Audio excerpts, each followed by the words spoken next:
Can Civ 7 be saved? This seems to be one of the biggest questions in the Civ community right now, and there are two dominating arguments in the conversation. Number one, this happens with every Civ game. People will eventually stop being dramatic and get over it, and Civ 7 will be very popular. And number two, the game is crap, and it always will be crap. Now in this video, I'm going to show you the compelling evidence for both of these arguments so that you can make your own decision, and I'll also give you my take on whether Civ 7 can be saved. I'm Alex, I am a grumpy Yorkshireman who makes Civ videos like this every single week. I love chatting with you all in the comments, so let me know what you think, and let's talk about the future of Civ 7. This is kind of the perfect time to make this video because we recently had some huge news on the topic. And if you are one of the people that think that what is happening with Civ 7 is just the normal process for a Civ game, you might feel like the upcoming June patch actually gives your argument some credence. Now the reason for this, and I touched on it in my last video, is that it's the first time that Firaxis have really acknowledged some of the big problems that a significant chunk of the player base feels the game has. In particular, Firaxis have now acknowledged that there's work to do on areas of the game, including age transitions which they say can feel abrupt, game replayability that needs more depth, and that there's room for improving the player's sense of Empire identity and continuity through a multi-age campaign. Now I did translate that into proper Yorkshire last time. Basically, I don't think age transitions are working that well, there's too much change, and Civ switching is very controversial. Crucially, they've said that they are listening to fans and are going to try and fix these issues. And even better, they've actually taken some action. It's not all just hot air, because they're going to give players the option to turn off legacy paths for what they call a full sandbox styled game.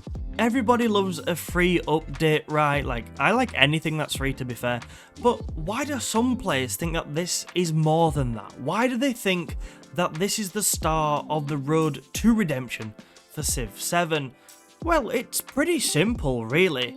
They think that this update is hopefully the first small step of many, an indication that Civ 7 will move radically towards giving options to and reconciling players who don't want to be confined by the radical changes that Firaxis have said haven't quite landed in their current implementation. So maybe this is the start of a utopian future for Civ 7, maybe. This is where everything starts turning round, but some of you definitely disagree with that, so let's take a look at the counter-arguments. The first one is that this is in no way a normal level of backlash to a Civ game. Yes, I completely get that Civ 5 and Civ 6 had their critics, and things in some ways did follow a similar pattern, but let's remember, I made a whole video highlighting just how bad the response to Civ 7 has been. Let's not forget, its reviews are really bad, and the player base count, well, it's horrible. It's absolutely horrible compared to where Civ 5 and Civ 6 were at the same point in their life cycle. Undoubtedly, this does come in part from a dislike of some of the game's new features, and therefore things like giving players the option to disable legacy paths will reconcile some fans over time, but a lot of players would point to the issues running far deeper than something a few moderate amendments can fix. In fact, if Firaxis want to reconcile the gameplay with a much bigger portion of the fanbase, they'll need to be very radical. I ran a poll on my channel and nearly 70% of the community said that Civ switching is actually stopping them playing Civ 7. Now, of course, this isn't a complete reflection of the Civ player base, I'll be the first to admit that, but I'm not sure the headline number matters that much. In fact, what matters is that it shows the level of negative feeling there is about the Civ switching feature. Giving players the option to disable legacy paths is one thing, but giving them the option to disable Civ switching to play a full game of Civ 7 as one Civ is a completely different thing. Just think how much work would be needed to redesign every civilization, to redesign all the gameplay features around civilization switching. That would be huge. Now maybe they'll do it, but it would be a huge U-turn. It would potentially be the biggest U-turn they can make with Civ 7. So at this point, I think it's unlikely, and therefore reconciling all the players that are disgruntled with these changes is not gonna be easy.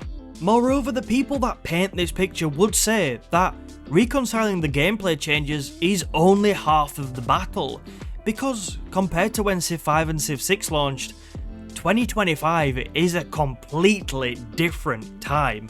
People are generally more divided these days when it comes to things like Firaxis' choice of leaders, and people are also really frustrated by the gaming industry, where it has become common practice to release half-baked games for ridiculous prices and then do things like sell content that clearly should be in the base game as DLC. People are, in my view, way less forgiving and way more frustrated than they have ever been, and a huge chunk of the responses in my comment sections prove it. I've shown you today the two contrasting views that dominate the conversation in the Civ community right now when it comes to whether Civ 7 can be saved. But I don't actually think either of them are particularly correct, because of course, the reality is far more nuanced. An acknowledgement by Firaxis that Civ 7 has its issues and gameplay changes designed to remedy them is definitely for everybody a good starting point, and it will reconcile some parts of the disgruntled fanbase. It's also got to be said that time is a great healer, and you know what? As the game becomes more complete and goes on sale over the coming years, the player count will rise, and I do think Civ 7 will have some success and of course be saved from total failure. I do not expect that to happen. However, the challenges Civ 7 faces are, in my view, way bigger and way more varied than its predecessors faced. I think it's too simple to say that this is just what happens with Civ games and that Civ 7 will definitely bounce back to the point where its success matches or even exceeds Civ 5 and especially Civ 6. I tell you what though, if Firaxis do pull this off and they save the game to the extent that it's the most successful Civ title yet, that achievement, as we say in Yorkshire, would be grand. If you want to see just how bad Civ 7's numbers are, watch the video on screen now. Thank you for watching this one, and I'll catch you soon.